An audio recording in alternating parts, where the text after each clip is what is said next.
Octobre, je vais l'appeler. On passe maintenant au Togo. La coalition des 14 partis appelle les Togolais à boycotter le recensement lancé par la commission actuelle. En conférence de presse il y a quelques jours, les membres de la coalition des 14 ont dénoncé cette attitude de la CENI, demandant à son président de surseoir aux activités afin de se conformer à la décision du comité de suivi.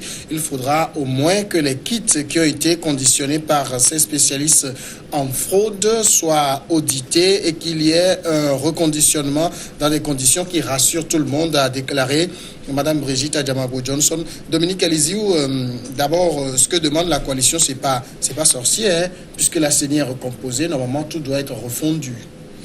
Non, ce n'est pas évident parce que, vous savez, nous sommes actuellement, si je peux dire, sur tutelle, si on ne le dit pas, si le mot est trop fort, de la CEDEAO, qui a sorti une feuille de route qu'il faut respecter.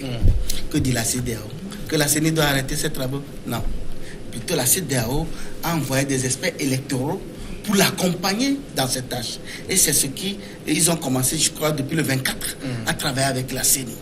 Alors, aujourd'hui, c'est l'opposition elle-même qui a voulu rester à l'écart en attendant que la CENI continue le travail.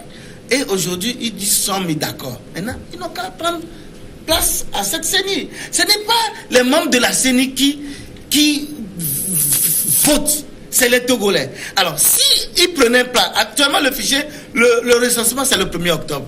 C'est pas le jour du recensement qu'on va façonner le fichier électoral, non. Il faut aller à la fin du recensement. Je crois qu'il dure sur un mois. Et après cela, il y a les experts électoraux de la CEDEAO qui vont auditer ce fichier électoral. Mais c'est des garanties quand même, pour que l'opposition arrête de faire du chantage. Que moi, je crois que c'est du chantage. Parce que ce n'est pas... les machines, lorsqu'on apprend qu'il faut auditer même les kits, ça fait encore sourire. Au Togo, on n'a pas de machines à voter comme en RD Congo. Les machines, c'est juste comme n'importe quel appareil ici. Les opérations de recensement, les machines ont été conditionnées par ZETES de M. Aganaï. Et la coalition, je cite la coalition, dit c'est des acteurs qui sont reconnus comme des spécialistes en fraude. Bon, c'est eux qui disent, mais je voudrais dire, à la fin, c'est quoi? Qu'est-ce qu'on obtient? C'est le fichier électoral ou bien? À supposer que ces machines ont été conditionnées pour frauder. Et ces machines, à la fin du processus, nous sortent un fichier. Et ce fichier, audité. Et quand on audite le fichier, c'est pourquoi? C'est pour sortir les doublons et autres là. Donc ça veut dire que le fraudeur conditionnait cette machine. Mais quand on a fait qu'on a un fichier électoral audité, alors ça doit rassurer tout le monde. Alors, mais je crois qu'à chaque fois, on cherche toujours la petite bête pour jouer au dilatoire. Et ça, je le dis parce que l'opposition tire toujours un profit en jouant à ce jeu.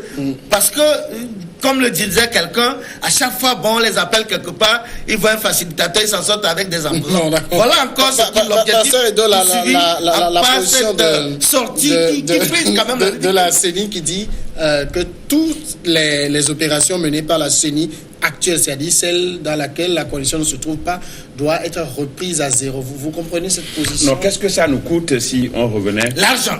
Parce que laisse-moi. Je m'attendais à une réponse de ta part. Est-ce que je m'attendais à une réponse de ta part? Allez-y, pasteur. Qu'est-ce que ça nous coûte? Qu'est-ce que ça nous coûte si on revenait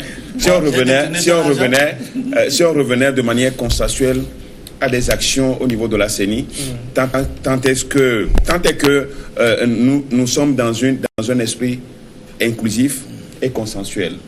Aujourd'hui, c'est vrai quand même que la CENI a eu à former les opérateurs de saisie. C'est des Burkinabés, des Togolais. Ça, certainement, je ne suis pas en train de voir revenir encore reformer ces opérateurs. Il dit de revenir à zéro. Non, moi personnellement, je ne suis pas en train de voir revenir encore former ces opérateurs de saisie. Parce qu'au fait, c'est vrai quand même qu'au niveau de qui ont été conditionnés par les ETS et autres, comme l'opposition le dit, il peut y avoir, ils ont leur raison. Et cela, personne ne peut les empêcher. Mais maintenant, revenir notamment sur la date du recensement. Je rappelle que la date de recensement, le chronogramme a été publié et il est conforme à celui de la CENI. Non, mais il est conforme. Le chronogramme de la CEDEAO pour les élections. Je crois qu'aujourd'hui, les membres de l'opposition à la CENI doivent travailler ensemble de concert avec les experts électoraux pour que nous puissions démarrer le recensement. Parce que c'est là le gros lot du travail va être fait. Bon, donc, si nous sommes... le consensus trouvé le dimanche dernier, si nous sommes restés dans cette logique, je crois que ça ne coûte à rien de poser bas la terre. De dire que, oui, c'est vrai, les membres de l'opposition doivent regagner la CENI au plus tard le 30. Donc, il va falloir quand même que ces membres reprennent, enfin, dans le sens de recomposition, mais la reconstitution, de manière à compléter pour que le quorum, enfin les 17 membres, bien les 16 membres, parce qu'il y a le problème du président de la CENI ici qui se pose, pour qu'on puisse... Il pose des problèmes à tous les niveaux. Pour qu'on puisse ensemble relancer les choses. Je crois que ça ne coûte pas grand-chose. En une semaine de travail ensemble avec les membres de la CENI, on peut facilement, on peut avancer. Je crois qu'il ne faut pas continuer par rester dans cette position-là comme si elle est restée telle, on ne peut pas la ramener à terre. Est-ce que la présence des experts n'a pas vocation à rassurer la coalition?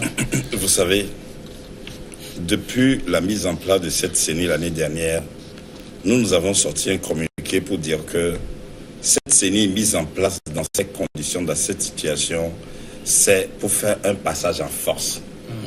Et rappelez-vous que dans le temps, le président de la commission de la CEDEAO avait dit il faut organiser rapidement le référendum, etc. Et donc tous les actes que cette CENI a posés n'ont pas été de nature à rassurer, à montrer une certaine fiabilité. Alors au contraire, c'est ces actes qui créent encore des problèmes aujourd'hui. Parce que c'est une CENI pour faire un passage en force. Et tout ce qui a été fait, c'est dans l'esprit d'un passage en force. Alors maintenant, moi j'ai un malaise. Quand j'entends M. Dominique Alizou parler, mon malaise est qu'ils nous souviennent que les chefs d'État ont demandé à cette CENI d'arrêter ses travaux.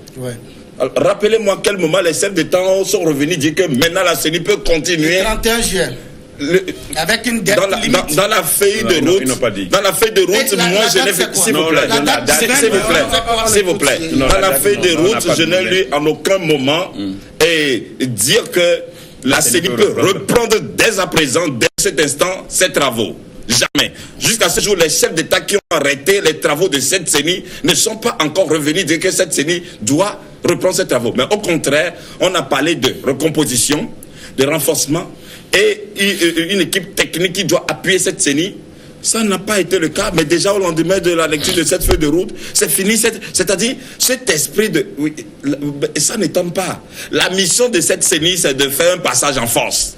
Et donc, et face à ça, mais les autres acteurs ne peuvent pas être rassurés. Mais je vous rappelle que la CEDEAO ne voudra jamais qu'on organise des élections que la C14 n'y participe pas. Parce que ça ferait l'échec de la CEDEAO et ça montrerait l'insuffisance des actions des chefs d'État. Ils ne voudront jamais qu'il y ait des élections qui soient organisées et que la C14 ne participe pas. Revenons à la raison. Prenons de la hauteur. Montrons que nous sommes des Togolais, que nous pouvons être capables de faire de bonnes choses. Parce que je vous dis, tous ces gens qui sont recrutés, nous avons toujours dit que même les CELI, les magistrats ne seront plus à la tête des CELI. On a assez fait l'expérience des magistrats et les conséquences des élections, les magistrats qui sont des gens de droit, etc., mais qui participent au processus. Mais après, il y a des morts, il y a des blessés, et on ne voit même pas la justice s'auto-saisir, etc. On en a assez fait l'expérience avec les magistrats. Cette fois-ci, il n'y aura plus de magistrats. Maintenant, il y aura quoi? Maintenant, oui, il y a des gens, il y a des imams, des hommes d'église, etc. Moi, je ne ramène pas les choses à moi, à ma personne, à l'individu de Nukunu. Mais nous, en tant que société civile, nous disons des choses, nous faisons des propositions dans l'intérêt des populations pour éviter des conséquences désastreuses aux populations. Dominique, alors, maintenant, je vous pose officiellement la question. Pour finir, il ne peut pas y avoir d'élection le 20 décembre. D'accord. Voilà. Je vous pose officiellement la question, qu'est-ce que ça coûterait si on refonde tout? On refonde quoi? C'est-à-dire tout le processus qui a été entamé, si on reprend tout pour rassurer tout le monde. Et vous savez, la CENI a procédé à travers l'AMPE à recruter des agents, des opérateurs de saisie et autres agents pour la CENI. Et ils ont été formés. Et c'est de l'argent qui a été dépensé. Bon, le Togo ne manque pas d'argent. Attention. C'était forcé. Donc tu veux dire qu'on en a trop? Non, je n'ai rien dit. Ah non, mais parce que si on en a tellement que c'est pas l'argent on peut dépenser, on peut mettre ça dans la poubelle. Et bon, on peut prendre encore ailleurs. Mais il y a des écoles, des hôpitaux construits dans ce pays. Encore ne construit jamais aussi. Ah bon, tu n'as jamais vu une autre nouvelle école? Demande à cette rentrée combien d'écoles ont été construites. Mais laissons ça. Maintenant, je dis.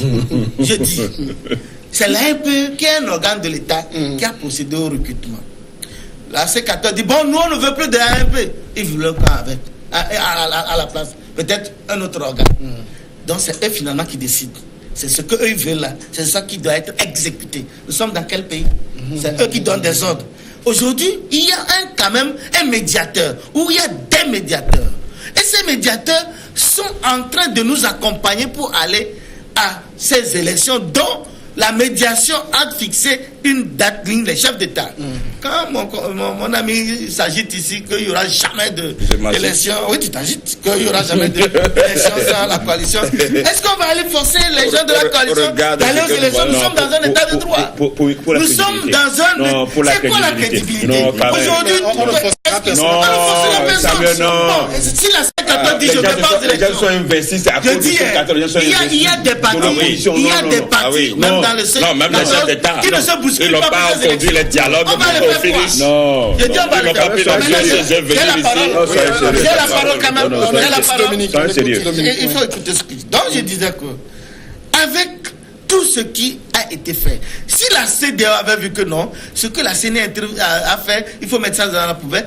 Après le 31, la CENI allait dire attendez, et non, la CEDEAO allait dire, ou les chefs d'État allaient dire attendez, que nous allons faire si nous allons faire avant de démarrer. Mais dès lors qu'on donne la feuille de route qui donne, et je voudrais, ce que vous ne savez pas, avant même d'arrêter cette date du 20 décembre, on a consulté la CENI.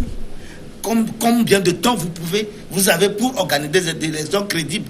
Ils l'ont dit. Et ils se sont basés sur ça pour fixer ce délai. Ok, maintenant quand ils ont fini les chefs d'État et le sommet dit, nous voulons les élections le 31 décembre, le 20 décembre. Alors, si la CENI ne commence pas... Donc on a arrêté les travaux, on les a consultés encore pour en savoir. Attends, vous voulez que... Parce qu'ils ont dit arrêter. Maintenant, c'est les mêmes qui ont dit demander à la CENI de s'arrêter. C'est la même CEDEAO qui donne maintenant une date au gouvernement d'organiser les élections à cette date. Or, pour aboutir à cette date, il faut des tâches jusqu'à arriver à cette date. Qu'arriverait-il au Togo si on n'organise pas les élections le 20 décembre? Je dis. Donc aujourd'hui, par exemple... Ailleurs, il y a un an, on n'a pas organisé les élections. Attends, quel est le problème c'est aujourd'hui? Vous vous rappelez en 2013. En 2013, c'était le même schéma. Lorsque la C14, bon, à l'époque c'était le CST, a pris les 16 éléments, ont intégré la CENI. Ils ont travaillé. Et Jean-Pierre Fabre a eu, ou bien l'ANC a eu 7 députés sur 10 à Lomé.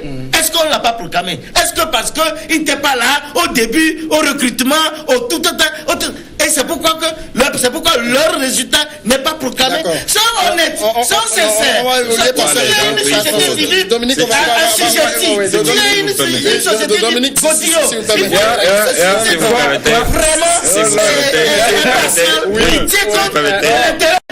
Merci beaucoup. Non, vous savez, je suis attristé. Je suis attristé par le fait que M. Dominique avance des affirmations gratuites contre ma personne ou contre mon organisation, parce qu'il n'en sait absolument rien. Et c'est vraiment hasardeux, surtout sur une antenne, de faire de telles affirmations. Bon, maintenant, moi, ce que je veux dire, c'est que nous devons toujours arrêter de pouvoir appliquer des remèdes inefficaces à effet éphémère, parce que cette question ressurgit à chaque temps. À chaque fois, en période électorale, il y a toujours problème. Donc, il est temps aujourd'hui qu'il faut mettre une certaine rupture. Maintenant, quand vous parlez de l'opposition, oui, certes, je peux dire que la C14 à un moment était naïve, parce que dans ses réclamations, elle a parlé de transition, mais sans détailler, sans soutenir le pourquoi elle voudrait cette transition. Qu'est-ce qu'elle met dans cette transition? Elle a demandé la transition de façon vague. Or, les chefs d'État ne peuvent pas seulement juste comme ça décréter une transition. Alors maintenant que la transition n'a pas été accordée, donc c'est maintenant qu'ils reviennent en amont sur leurs préoccupations, parce que les chefs d'État, eux, ils croient que c'est une CENI indépendante, qui a l'assentiment de tout le monde et qui a toujours fonctionné. Mais maintenant, s'il vous plaît, maintenant que on touche certains points pertinents, c'est pourquoi ce n'est pour rien. Quand le conseil du président Alpha Condé revient dire l'opposition ne se retrouve pas dans ceux qui siègent à cette CENI. Et or, la CEDEAO, comme je l'ai dit, n'a pas intérêt qu'il y ait eu élection sur la C14. Donc c'est pourquoi il y a cette recomposition. Maintenant, c'est maintenant que l'opposition touche ces réalités-là, par rapport au découpage, par rapport aux fichiers, etc. Donc, mais il faut que l'opposition soit beaucoup plus conséquente, qu'elle arrête d'être naïve. Il faut poser, parce que à force de à moins que l'opposition est dans un schéma, l'opposition ne voudrait pas que les élections se tiennent, ils ne le cachent même pas, sans que les réformes ne se fassent. S'il vous plaît, monsieur Dominique, et ça, les réformes en profondeur, les découpages, les fichiers et tout cela doit se faire. Parce que nous, les populations, nous en avons marre de voir des citoyens tomber sous le coup des balles, affronter, etc. Depuis 2017, nous sommes dans une ambiance.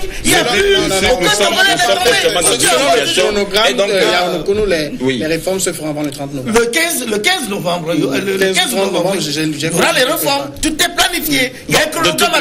De toutes les façons, est-ce que vous savez que même le code d'électorat, depuis que la CENI a été mise en place l'année dernière, le code d'électorat est violé.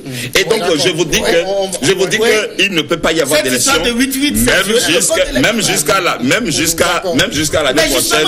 Si le gouvernement allait jusqu'à de toute façon, le gouvernement prête le flanc. Le gouvernement prête le flanc à l'opposition. Accepter même cette histoire de 8-8 violant ainsi le code électoral, parce que le code électoral a prévu le mécanisme pour accéder à la CENI. Les accords politiques pour apaiser se plantent de bonne foi pour qu'on avance.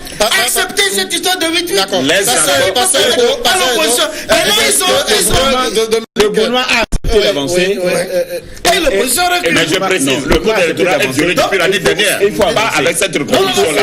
Depuis l'année dernière. Non, pas avec cette reconduction. Non, je suis d'accord. Puisque donnez-moi la parole, acceptez que j'ai la parole. Quand la C14 appelle à boycotter le recensement, c'est une bonne stratégie, ça? Non, je crois que la C14 ne se retrouve pas à la CENI, va se retrouver au plus grand temps le 30. C'est-à-dire, le 30 et le premier. Et démarrer le recensement. Je vois clair. C'est une personne d'affaires normale. C'est eux qui iront sur le terrain. Malgré tout, je vais préciser ma question d'abord. En demandant que les populations boycottent, alors qu'elle oublie quelque chose. Si elle rejoint après, elle a toujours le temps peut-être d'auditer ce fichier et de relever les imperfections pour que ces imperfections soient corrigées. Les générales sont garés. Jusque-là, Samuel.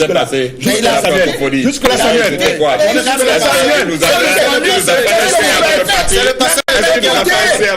passeur de qui a la parole, oui. Donc, le recensement se fait aussi avec les CELI. Il y a les CELI. L'opposition C14 ne se retrouve pas dans Ils ont leur place. Ils ont leur place. Et ils ont leur place. Ils vont mettre. Non, le recensement. Est-ce qu'on doit attendre toujours? Samuel, attends, comment on l'appelle? Le recensement va se faire avec les CELI. Mais jusque-là, on a parlé de la reconstruction de la CENI, mais la CENI, il n'y a pas encore, on n'a rien vu venir au niveau de la CENI. C'est automatique normalement. Mais c'est automatique, mais est-ce que la relance l'a faite? Au même moment, est-ce que c'est fait? Merci. Non, ce n'est pas encore fait. On n'en a pas encore parlé. C'est ceux qui sont déjà là, qui siègent. C'est avec ça qu'on est en train de faire le recensement. Et là, vous voyez, est-ce qu'il n'y a pas de courant? Il n'y a pas de courant. Non, Samuel. Lorsqu'on parle du recensement, tu sais de quoi il s'agit. Mais je sais. Ils ne sont pas faire le recensement. Après, c'est l'audit qui va être le fichier fiable. Pourquoi le gouvernement ne l'avait pas fait avant? Maintenant, on est dans un contexte. Il faut rassurer les acteurs. On commence, vous venez. Dominique, on laisse le recensement, c'est un ensemble. C'est vrai quand même que ce n'est pas la CENI qui contrôle, mais la CENI joue un rôle. Et il faut que les membres de la C14 aient aussi leurs yeux dans ce qui va se faire. Mais n'oublions pas que les experts sont là. Les experts sont là, mais est-ce que ça suffit, Samuel? Ça ne rassure pas? Mais est-ce que ça rassure? Mais des partis, par exemple, les membres qui vont envoyer, c'est des techniciens. Comment est-ce que toi, aujourd'hui, pasteur, on t'envoie la CENI. Tu as les yeux pour voir comment ça se passe. Au niveau de la CENI, l'opposition siège au niveau de la CENI, mais les organes affiliés, c'est-à-dire la CENI, ils n'y sont pas. Et c'est les autres partis là qui n'ont pas, qui vont quitter certainement la CENI, qui se retrouvent, et c'est avec ça qu'il faut travailler. Mais est-ce qu'il y a de la redondance? Il n'y a pas de compatibilité. Il n'y a pas de comptabilité. Non, ce n'est pas aujourd'hui que quand on parle de rétablissement électoral, ce n'est pas aujourd'hui. Ça fait longtemps que j'ai participé au rétablissement électoral. Mais c'est une affaire de logique et de bon sens. Ce que je peux dire, c'est que les experts doivent jouer de leur crédibilité. Parce que nous, les Africains, nous connaissons bien. Nous sommes des corrompus. Et donc, si les experts doivent avoir la confiance des acteurs, et ces experts doivent montrer leur dignité, leur intégrité. Et c'est aux autres de les apprécier. Ouais, parce qu'il ne faut pas que... Jusque-là, on ne laisse même pas le temps de travailler pour qu'on apprécie. Qui doit les laisser le temps de travailler? Non, c'est pas parce que ces experts, normalement, doivent rassurer la coalition. Leur présence doit rassurer la coalition. Non, c'est dans l'exécution. C'est dans l'exécution de leur tâche. Oui, justement, c'est dans l'exécution de leur tâche. Puisqu'ils ont confirmé le chronogramme de quelqu'un les a menottés. On les laisse faire le travail et on appréciera après. Quelqu'un les a menottés. Quelqu'un les a menottés. L'opposition ou la C14 a d'autres agenda qui n'a rien à faire vraiment à cette dynamique, volonté d'aller vers la fin de la crise après une élection crédible et transparente. Sinon, il fait le passage en force. On fait je dis en 2013, quand ils ont pris le train en marche, est-ce que ça a créé un grand problème? Tu veux puisque je rappelle que lorsqu'on parle de découpage le gouvernement au cours du dernier, on l'a dit qu'il n'y aura pas un autre découpage électoral, qu'on se calque sur l'ancien découpage. C'est clair et net. Mais ce découpage là, ça avance plus, ça avantage plus le pouvoir. Encore le découpage. Non, mais quand tout le monde sait. On empêche l'opposition d'aller. Non, c'est pas la question d'aller. Une forte agglomération humaine dans le Grand Lomé qui n'a que 10 députés et vous avez 5000. La moitié de l'électorat, la moitié de l'électorat, la moitié de l'électorat. Avec 6 000, avec 7 000 voix, on a l'Union européenne, le rapport de l'Union européenne en a parlé. Paris a combien d'habitants et combien de députés? Si on doit tenir compte exclusivement que de la population, donc Lomé risque d'avoir même 30 députés. Le rapport de l'Union européenne a plusieurs reprises. Celui qui est à Daï a 19 000 habitants. Assoli a 22 000 habitants. 2 députés à Daï, 2 députés à la Solide. Ça veut dire qu'eux, ils n'en auront même pas. Il faut qu'ils n'en auront même pas un. C'est bon. Je dis si on doit tenir compte de la démographie. Qu'est-ce qu'il faut même Qu'est-ce qu'il faut faire des députés? Alors, à Lomé, qu'est-ce que les députés te font? Non, il faut quoi? Ils t'ont déjà à Lomé là. Les députés font quoi? D'ailleurs, les députés font quoi? Ah, d'accord. Je crois que je vais vous poser une bonne question. On s'agisse beaucoup, mais on ne fait pas le bilan des députés en 5 ans. Lomé-Vauban, on a vu comment le député Jean Kissé et le pasteur de Komi se sont battus pour cette affaire Lomé-Vauban. Même quand vous voyez à l'Assemblée, monsieur Jean Kissé, l'honorable Jean Kissé a fait plus d'interpellations. Nous n'avons jamais entendu un député de l'UNI interpeller les gens, les membres du gouvernement. Mais pourtant, vous avez des députés. Même leur électeur. C'est que vous avez raison de fermer vos boucher vos oreilles et de fermer vos yeux. Il y a des députés de l'UNI qui interpellent nous, on veut que notre pays évolue. Voilà, nous voulons les gens qui peuvent faire c'est notre pays. Non, Dominique, on va calmer le débat. Moi, je dis aujourd'hui que lorsque vous suivez tout ce que l'opposition fait, aujourd'hui, j'ai l'impression qu'ils veulent même recuser la CEDEAO. Mais c'est qu'ils ne sont pas en train de le dire directement. Sinon, en fait, ils sont prêts à dire la CEDEAO, nous n'en voulons plus de vous. Sinon, aujourd'hui, le problème ne se pose pas. La CEDEAO a envoyé pour garantir la transparence du recensement, l'opposition ne demande pas les et cette fois-ci, il faut qu'une personne montre à la tête de la CEDEAO. Il faut conduire les élections. Président et député par un passage en force. Monsieur Katanga ne peut pas conduire les élections. élections. Il faut qu'une personnalité neutre, parce qu'il ne rassure pas. C'est pas question de plus d'intelligence. Nul n'a le monopole de l'intelligence. Si vous permettez, on en a beaucoup, mais notre pays demeure toujours pauvre, très entêté. Très entêté. Est-ce que c'est une question de professeur? C'est une question de professeur? Dominique, laisse-moi ça. C'est pas une question de professeur. Oui. C'est que la CENI, c'est un travail technique. Mais c'est tout. Et on nous envoie des experts techniques. Oui, c'est un travail. Pour suivre. C'est un travail technique. Ça devait assurer la coalition. C'est le passé. C'est vrai. Avec ces experts,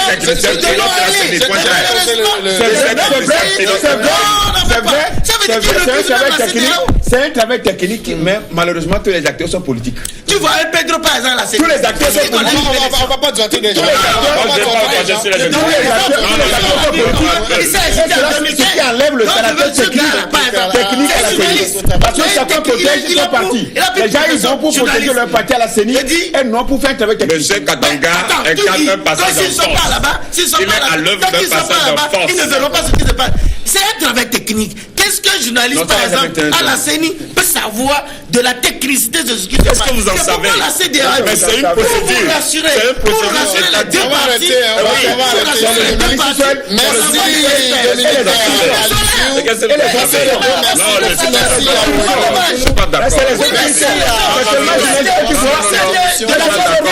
Non. C'est pas normal.